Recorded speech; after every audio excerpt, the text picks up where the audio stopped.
Welcome to Ethical Economics, a campaigning podcast series that puts people, fairness, and freedom at the heart of economic life. Welcome back to the second part of our interview with Professor Henry Mintzberg, Cleghorn Chair of Management Studies at McGill University in Canada. Henry is the author of over 20 books focusing on management and strategy, including the 2015 work Rebalancing Society, our primary area for these conversations. In the first episode, we gained an overview of Henry's work and the theoretical underpinnings of rebalancing society. In this conversation, we begin with an exploration of how a leader could apply Henry's research and practice to run a more successful organisation and in so doing, help rebalance society themselves. Let's just say I'm coming into a healthcare business, a small healthcare business, and it's having some problems and going through it. So what kind of advice could you give me if I'm wanting to create or ensure that we have an organization of a community of responsible human beings who care about the entire system and its long-term survival? What would you recommend I start with? Well, I have a piece, a blog that I repeated. I did it years ago and repeated it about how the stock market kills companies. And that would be my first advice. If you really care, be very careful about getting on the stock market, because then you're beholden to a bunch of kid analysts who don't give a damn about anything except shareholder value. And the most shocking quote I've ever had about that was an article about the German airplane that crashed, that a pilot purposely crashed into a mountain, killing everybody, a Lufthansa airplane. And a month later, the German stock market analysts were complaining, can't you get over it? Can't you get over it and get on with shareholder value? The hell with 300 people murdered by a pilot. Why can't you get over it? It's an example of the utter perversity of the market. So I'm wondering if so one of the things I need to do is to make sure that so if I stay away from the stock market, I'm staying away from the MBAs who are going to do a short-term assessment of my company. And I also, I guess as well, I'll make sure that the experienced managers are in charge and I'm not hiring external people with qualifications but no experience. Yeah. Would that be reasonable? Yeah. I just did a session with 60 people from 6 Canadian hotels, all managers of different kinds, either the whole hotel or the food or whatever. And I doubt if there was an MBA among them. But these are people who care about whether the covers are turned down at 6 o'clock or the food is right or whatever. They live what the most interesting. I said to them, we held it in a hotel, in one of their hotels. And I said, I've never worked in a company with a company where I'm actually living the experience that they do, because I was eating in that hotel and sleeping in that hotel and asking the concierge things in that hotel and so on. So, if I work for, I don't know, an aluminum company, I'm not experiencing the manufacture or sale of aluminum. But here I was experiencing the whole thing firsthand. And these were salt of the earth kinds of people.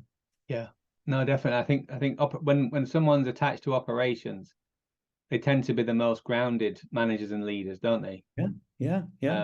So if we've got within that one, then one of the things. Boeing, look at Boeing. Look at how the financial people took over Boeing. It used to be an engineering company. Look what they've done to that company. How it's so shocking. Yeah. So we're going to make sure that we eat the scrambled eggs. We make sure that we experience our company as a customer. Yeah. And a stakeholder, right? So what else can I do to engage my team of people?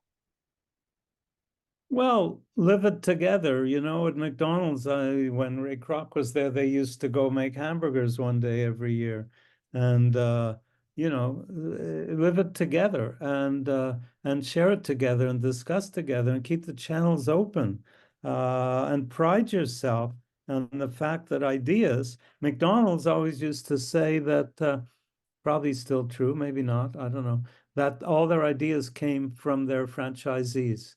The idea of the Egg McMuffin or Big Mac or any of that came from people who serve customers. They're the ones who came up with these ideas, not people sitting in offices. No. So so, No, it's not hard. It's so obvious. It's so obvious. That's why the story of the scrambled eggs, eat the damn scrambled eggs. Find out what your customers are living. yeah, yeah. And get the ideas from the staff. I know you talk about the IKEA employee and stuff, but just try the stuff for yourself. And in terms of, I mean, there was one in, I think it was in managing, your conclusion in managing. It said to be a successful manager or a great leader, maybe you don't have to be wonderful so much as more or less emotionally healthy and clear-headed. Yeah. I love you reading these things back to me. I forgot about all these things. Yeah. Yeah. Because I write now and I kind of try and make these points and I don't remember the wording from 20 years ago. So No, I just no. come up with some new wording rather than trace down the old wording. It's nice to hear. But I don't think I have too big an ego, but we all have an ego. No, I mean, if that's the because I know, I mean, there's when I do management seminars and courses, you can get a whole lot of stuff about what makes a good manager. Um, but it does come down to some simple stuff. And you're saying about how people are becoming less and less intelligent, or they're missing more and more things, more and more obvious things. And if we look at our environment, then it is one that is emotionally unhealthy. And it certainly, unless you control your boundaries very well, then there's no way you're staying clear-headed, is there? It's hard to keep the back. It's interesting that a lot of successful companies are in obscure places. Like you talked about Procter and Gamble. It's not in New York. It's in Cincinnati, or Walmart is in someplace in Arkansas. Yeah, God knows. Fayetteville. Yeah, and so on and so forth. But once you Boeing moved from Seattle to Chicago, then to Washington. You're moving to distraction, Yeah. not only corporate distraction, but even personal distraction. You're going out and living the high life in New York. Yeah. If your headquarters is in New York and you're forgetting about customers.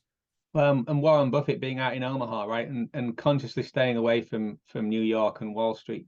Yeah. Uh, if I'm so, one of the things you talk about in managing the myths of healthcare is that in the business of healthcare needs more cooperation, not more competition. So, what could I do to foster more cooperation within my organization? Well, medicine is significantly responsible for this because medicine is an individual practice for the most part. Physicians, if you go see your GP, it's one physician and there's no collective activity at all. Even in an operating room, there's no collective activity because they're all programmed to respond to each other automatically. They don't discuss who's going to open. There's a joke about a bunch of people sitting around the patient, standing around the patient, and the line is who opens, like in bridge. Well, I mean, that's not a question because everything is automatic. I have this joke about being told when you're going into an operating room that nothing to worry about. You have a really creative surgeon. And I don't want a really creative surgeon. I want a surgeon who's done this 1,000 times. And so we medicine kind of is set up not to collaborate, which is fine for most things. Hmm. But then you got things that medicine can't handle, like IBS, let's say, irritable bowel syndrome, which is a label for ignorance. And you need collective discussion about this. You need, I'm working on an article called The Case for Cause. And cause will take collaboration, but it will also take wait, I just but it also will take Sherlock Holmes kind of research. Sherlock Holmes was studied cause.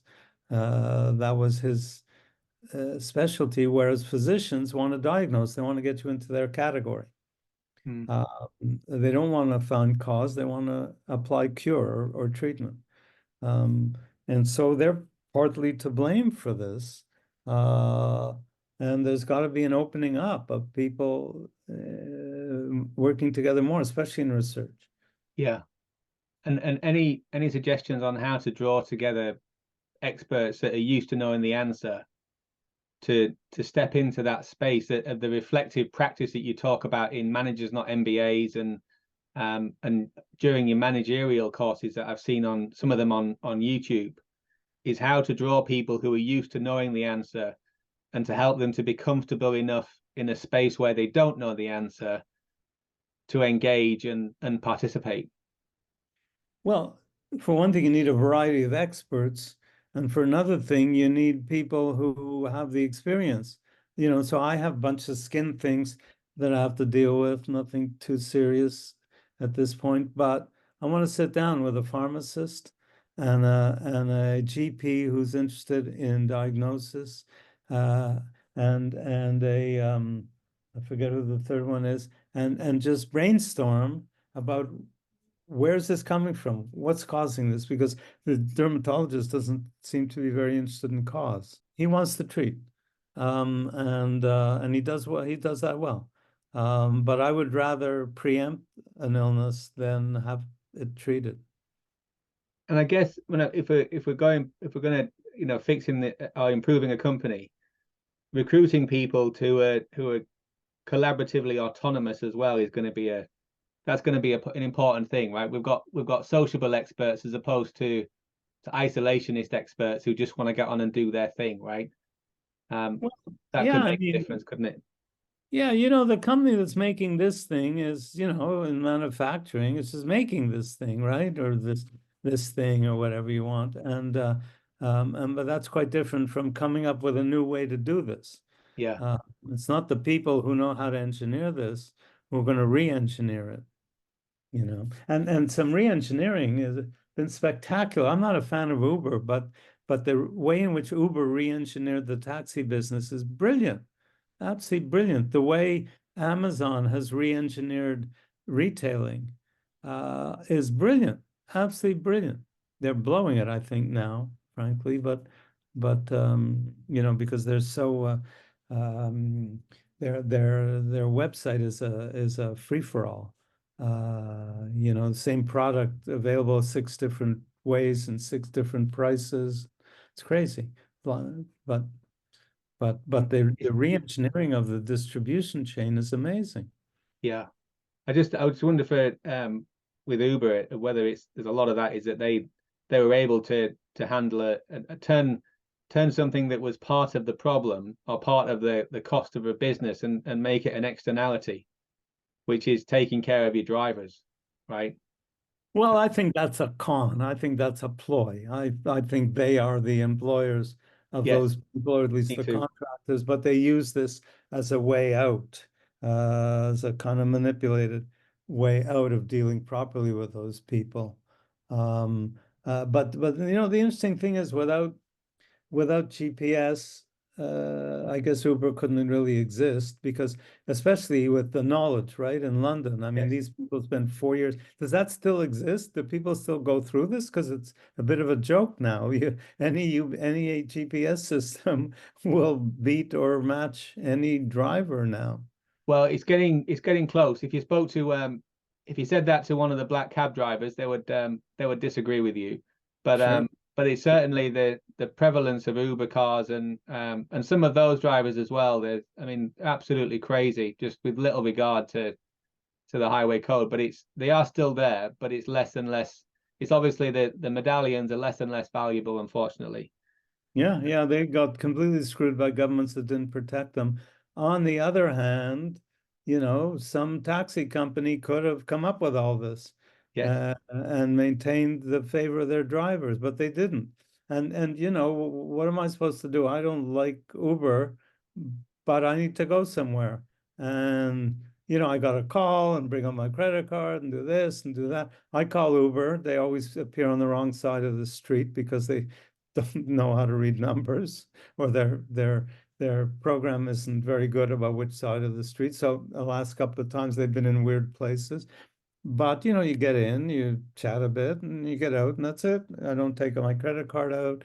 If I want to change No, credit 100%. cards, I do it in a second on the app.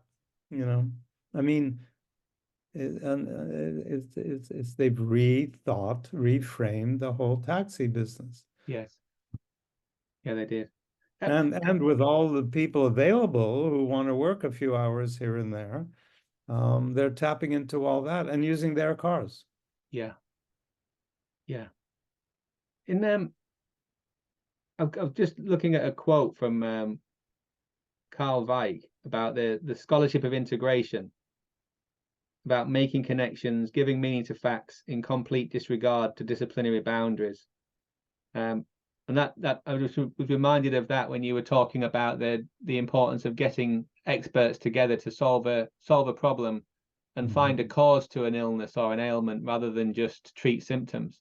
Right. Yeah. I agree with that, Carl. Terrific. Yeah, you don't train people to disregard boundaries. You find people who are constantly going around disregarding boundaries. Mm. And a lot of traditional training just does that, or draws in people. Medicine draws in people kind of like that. They're brilliant, sort of looking straight forward. But go get a dermatologist to chat about cause. I had an outbreak of something, and he didn't have a clue or care. And I read on the label of the medication, or the description of the medication of the disease, and it says could be caused by medication. And then I thought, oh, gee, I had an increase in my statin prescription just a few days before this outbreak. Uh, so he says, yeah, maybe he's not interested. I mean, he could just write it down and ask everybody who comes in, did you have an increase in dose recently, and do something? But no, he's not interested. So I just said, look, I said to my blood guy, I said, I don't want a high statin thing. So he was perfectly accommodating. He said, okay, we'll give you two different medicines, one low statin and one something else, statin for your liver and something else for your gut. And he accommodated me, and I haven't had an outbreak since. But I have no help from the medical profession. And it sounds as if we've got an absence there when we talk about, or you talk about exploitation in rebalancing society, but you also talk about what we need are more explorers. Yeah, exactly. And The more exploration. explorers who are more resourceful rather than exploiting resources. Yeah, the exploring mentality. Yeah, I mean, this is what you get from Bezos or whoever. Yeah. And what is it about that could help us in our current challenges of having more explorers? What is it that you would encourage them to explore? Well, I wouldn't put it that way. I would say, how do we find those people and put them in the right place? I think you're that or you're not that. You know what I mean? A lot of people are very happy with, that's good. They do prescriptions for eyeglasses, and they know how to do it, and they do it well, and everything's fine, or they put in stents or whatever they do, and all that's fine. But if we want to improve things, we've got to find the outliers, the explorers, and encourage them and put them in positions where they can explore. Hmm. And I know people like that. I've worked with people like that. Where do they come from? I don't know. I had a doctoral student from Peru. Yeah, absolute genius at seeing laterally. Why does he do that? I don't know. His brother's not like that, probably. You know. So, where does it come from? Who knows? But we can recognize it. We can see it when it happens. Yeah. Let me just get my notes just to make sure I've asked you the questions. There's this one of the things that I've seeing in your work, and also the way in which that our current economic system is creating more and more disenfranchised people, is a way in which that we're disengaging people rather than engaging them. And I know all your work whether that's, a strategy safari, rise and fall strategic planning, the problems with it, what it does and what it damages. What MBAs do rather than managers is the whole thing that one of the quotes from one of your earlier articles is to deliver value only as committed people and infuse them with energy. And I think that's probably, I wonder really, if when you look at if we can agree on the quality of this idea, the ideas in this book and your other ideas, is that there's that lack of energy and engagement around the solutions, isn't it? And it's almost like this collective powerlessness or lack of agency in terms of, this is our society, it's our community, and we're not going to let this happen. And everybody's standing around waiting for someone else to solve the problems, aren't they? Yeah. Whether it's disempowerment or dumbing down for some other reason, and I can't prioritize one over the other.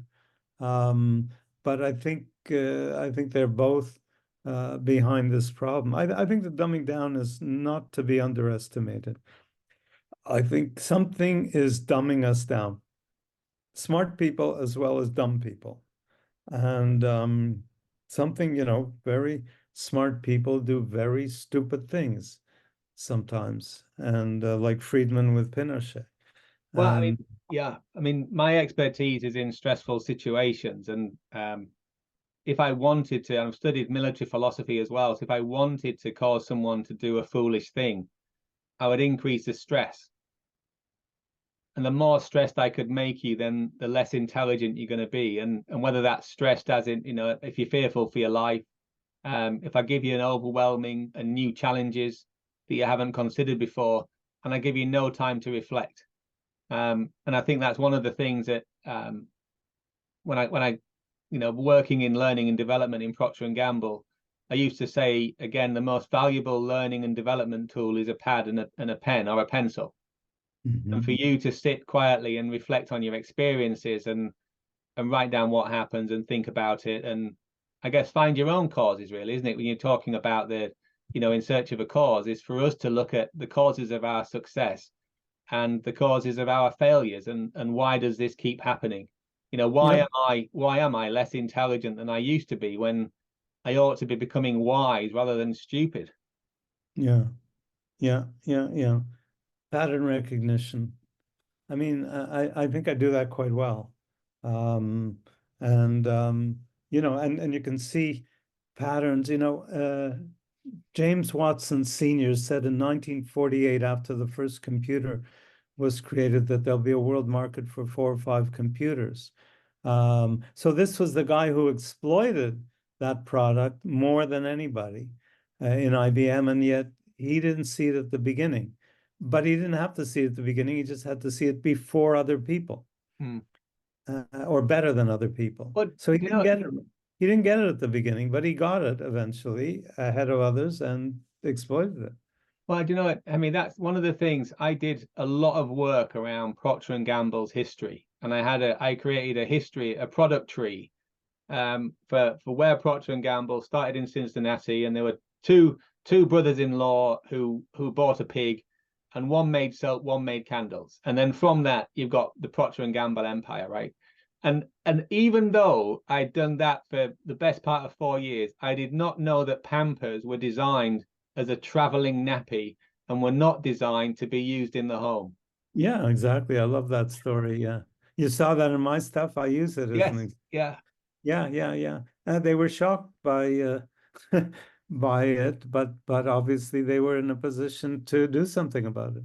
Well, I think it's what you were saying about the importance of experimentation and exploration, and trying, when you talk about strategy development as allowing weeds to grow. And I would actually, as a gardener myself, I would say just plant lots of things and see what grows, and see what takes in this soil, right? And I think that's the whole thing, and then be open to where that could take you, whether that's IKEA and the examples you use, or our Pampers nappies, thinking, well, people, they didn't like poop and they didn't like washing terry towel in nappies, so there was a bigger demand for them than just for traveling.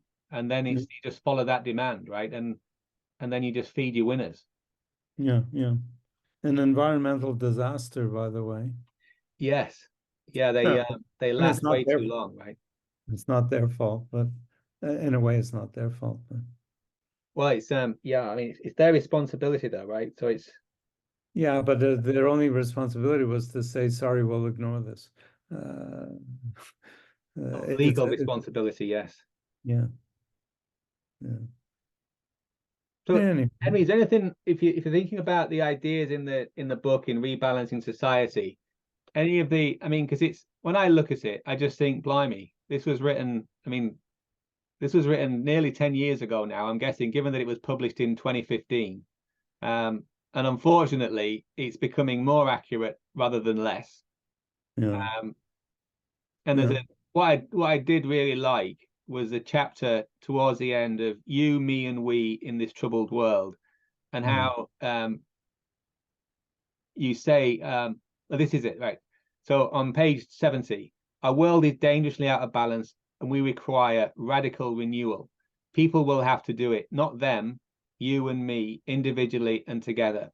Then you go on, restoring balance in society will have to be our legacy. And if we are to have any legacy at all, the alternative is the end of our history. mm, Which is a somewhat bleak way to draw a conversation to a close. right, But I also, I mean, what I did like as well was the way in which you start off with, by looking in the mirror, right? yeah, If you want to become more explorer and less exploiter, then start with looking in the mirror, and yeah, then reach out to friends and other people. And you talk about Irene as well, don't you? And what she can do and what can I do about it? yeah. Have you got anything you could say to our listeners about what we can do to to help rebuild our own communities and our own society? Well, let me say one thing. I love you reading this stuff back to me because I don't remember 10 years and I've used phrases similar and different, but it's fun to be taken back to your, to be have a mirror on your own writing. It's a beautiful visit from me back to what I'm doing. The one thing I would say is that we need to uh, the way I put it today is my target market. It's not a market. I'm not selling anything, but my target uh, adherents or listeners are people without mortgages. I think I need to reach people without mortgages, which means yeah, under 30 or over 70. Because in between, most people say, yeah, those are great ideas. Somebody should do something about this. Meanwhile, I've got to get back to work and deal with my 4 kids who are screaming and pay my mortgage. Under 30 are the people who are interested, and over 70, I get the longest letters I get, emails by far, are from people who are retired because they have nothing else to do. So they write me. I just got one that's about 8 pages long, single spaced, and it's not ranting. It's just everything. Um, so I don't need that necessarily, but the ones who can do something about it are the under 30s, because who took down the Berlin Wall? I doubt if it was accountants and lawyers in mid-career who took down the Berlin Wall. So you gotta have but then you've got to offer them something, and the Berlin Wall came down, but what were they offered? They were offered predatory capitalism. Thank you very Yeah. much. One of our authors spent 10 years in Russia trying to persuade the Duma and the politicians in the communities to take a different form of capitalism, and then they just absolutely washed out by the World Bank crowd and Sachs and those people. Yeah, He talked about it in one of his podcasts. yeah, yeah. Yes, exactly. And Sachs is a good economist, so markets are important. They are important, and it's again it's how we balance it. I did wonder. I once heard a conspiracy theory that the only reason why companies were nice to employees post Second World War is because they were afraid of communism, and they were afraid of the rise of the unions, and so we had that brought a balance into society. And when I was going through your book, I was thinking that the timing would match up to when people started becoming as you were talking about, the focus became one on shareholders rather than on stakeholders, is that it coincided with the fall of the Berlin Wall and the fact that capitalism had no competition anymore. Yeah, but I come back to, I mean, there's truth in that, but I come back to Nelson Mandela and Ed Broadbent. I come back to decent, healthy, concerned individuals, the way, maybe Roosevelt was an example of that as an American president, and had the guts to act on it. Hmm. But so yeah, I mean, there is a cynical view.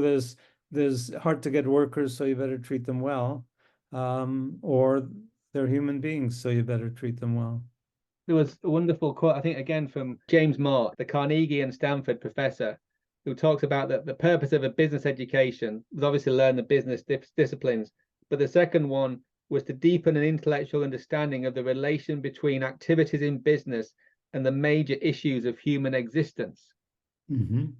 Which I just thought was the idea that was that someone would think that about a management education. I just thought was absolutely fantastic. Yeah. Well, the early people in the general management group at Harvard, like Roland Christensen, people like that, were of that ilk. They were truly concerned with responsibility. So it's always been there.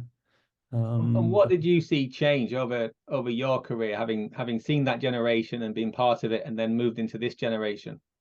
Well, I mean, there's always people like this, but they're harder to find, and there are a few of them. And we've built, it's individualism run rampant in society today.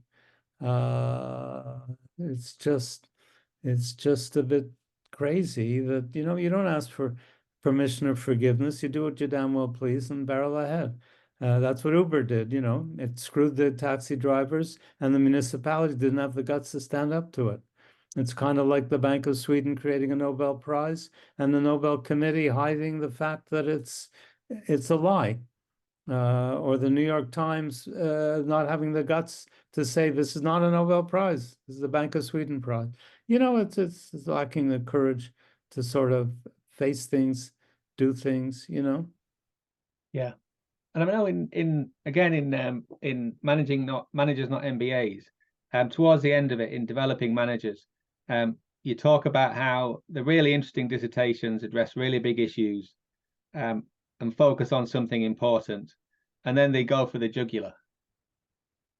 And I just think, there's this whole thing of, when I speak to young people, there's often this whole thing about encouraged to be pragmatic, and the pragmatic advice for me would be, don't go to university unless you really have to. Get yourself a trade and be of use. But this idea of, let's stop being we're at a stage now where being reasonable or picking off a small problem, it's not going to do it. We've really got to be willing to step in and as you say, just address really big issues and focus attention on something important. Well, the universities are still the place where you're going to find that. Not with everybody. There are plenty of pedants, what do you call it? Pedants, pedantic people in universities, but this is the place where you're more likely to find people who will blow your mind wide open. And so or you can do it by just reading kind of different kinds of books that are very interesting, So that's how you do it, and then you got to take it into action. Well, Good. I mean, one of our recommendations, Henry, would definitely be Rebalancing Society, and and your other works as well. Strategy of Bite Backs, as I said, is one of my favorites, and managing in terms of usefulness and reflecting on work, and also the importance of managing. And I'll get hold of bedtime stories as well for and take a look at that. I think this is better for practical people than managing. It's the same thing but shorter. Okay, even better. Brilliant. I did I have I read that on Kindle. Yeah. Okay. So brilliant. So Simply Managing. Yeah. You can compare the sizes. Yes. Simply Managing and Managing. It's a lot bigger. And you last year you brought out a revised edition of Understanding Organizations finally. Yeah. What are your next books? I'm doing a pamphlet on rebalancing society to reach people without sort of trying to use no jargon that will put them away. I'm tempted to use the title, oh God, what is it? In search of, no, um, for the sake of survival.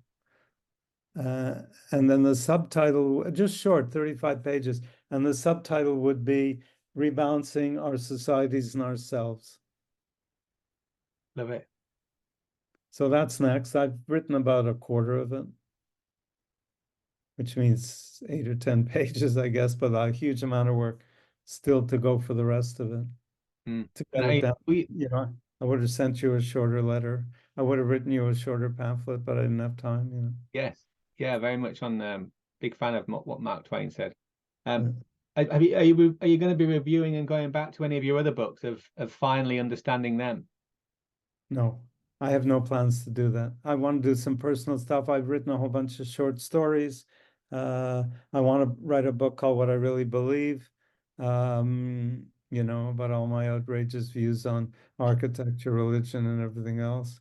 Henry, is there any doubt? Given I'm just watching your videos, you really are one of the most. I mean, I wouldn't have put you and Tom Peters together normally in terms of the use of exclamation marks and challenging, and if someone's got a sacred cow, jumping in to say, "Oh, it's dead. Look at that." That was a cow. To use one of your famous phrases. You really are very outspoken, and it's been wonderful listening and researching and watching your videos. So I'll put some of my favorite videos that you're in on the bottom of this podcast, so people can follow up with it. Please, Henry, thanks so much for your time. Thank you for having me revisit myself. Jonathan, Very welcome. It's certainly worth a revisit. I'll tell you that. It's been an absolute pleasure. So for me too. Thank you for listening. If you want to find out more information, check out the Ethical Economics website, where you'll find more information about our authors and the work of our sponsor, Shepherd Walwyn.